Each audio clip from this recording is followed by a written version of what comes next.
امام حسن مجتبی علیه السلام آمد، سر اون بزرگوار رو در دامان گرفت. روایت دارد که خون از سر مبارکش میریخت و محاسن مبارکش خونین شده بود. امام حسن همینطور نگاه میکرد به صورت پدر. گریه چشمان امام حسن رو پر اشک کرد. اشک از چشم امام حسن یک قطره افتاد رو صورت امیرالمؤمنین. حضرت چشم رو باز کردن، گفتن حسنم گریه میکنی؟ گریه نکن. من در این لحظه در حضور جماعتی هستم که اینها به من سلام میکنن. کسانی در اینجا هستم در همون لحظه اول اونی که نقل شده است از حضرت، فرمود پیغمبر اینجاست، فاطمه زهرا اینجاست.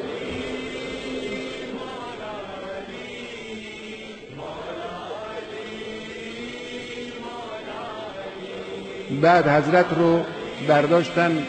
بعد از اینکه امام حسن علیه السلام نماز رو خوندن در مسجد، حضرت هم نشسته نماز خوندن. روایت دارد، راوی میگه که حضرت گاهی متمایل میشد به یه طرفی که بیفته، گاهی خودش رو نگه میداشت. بالاخره حضرت رو بلند کردن، به طرف منزل حرکت دادن، بردن. اصحاب شنیدن اون صدایی را که تهدمت والله ارکان الهدی قتل علی المرتضی. این صدا را همه اهل کوفه شنیدن، ریختن طرف مسجد، قوقایی به پا شد. راوی میگه مثل روز وفات پیغمبر در کوفه زجه و گریه بلند شد. اون شهر بزرگ کوفه یک پارچه مصیبت و حزن و اندوه بود. حضرت رو می آوردن. امام حسین علیه السلام آمد نزدیک. چشمان حضرت از اشک، از گریه‌ای که کرده بودن، در این روایت دارد که پلک‌های حضرت مجروح شده بود. در همین مدت کوتاه اونقدر حضرت گریه کرده بودن. امیرالمؤمنین چشمش افتاد به امام حسین. گفت حسین من گریه نکن، صبر داشته باشید، صبر کنید، اینها چیزی نیست، این حوادث میگذره. تسلی داد امام حسین رو هم. حضرت را آوردن داخل منزل، بردن در اون مصلای حضرت، اونجایی که حضرت در خانه در اونجا نماز می‌خوندن. فرمود ببرید مرو اونجا برای حضرت بستری گستردن، حضرت رو اونجا گذاشتن. اینجا دختران امیرالمؤمنین آمدن.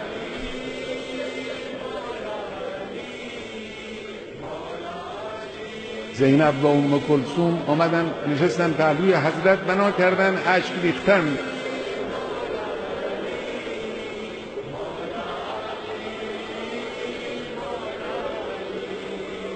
امیرالمؤمنین اونجایی که امام حسن گریه کرد، امام حسن رو نصیحت کردن، تسلی دادن.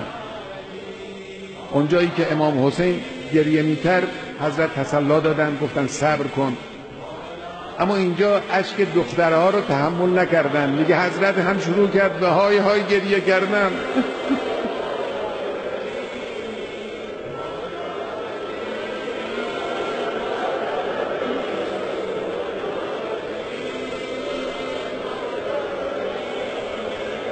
یا امیرالمؤمنین، گریه زینبت رو اینجا نتوانستی تحمل کنی.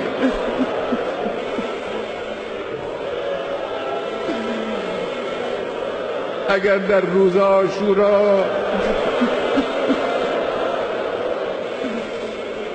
میدیدی چگونه زینبت اشک میریزه، نوحه سرایی میکنه، چه میکردی؟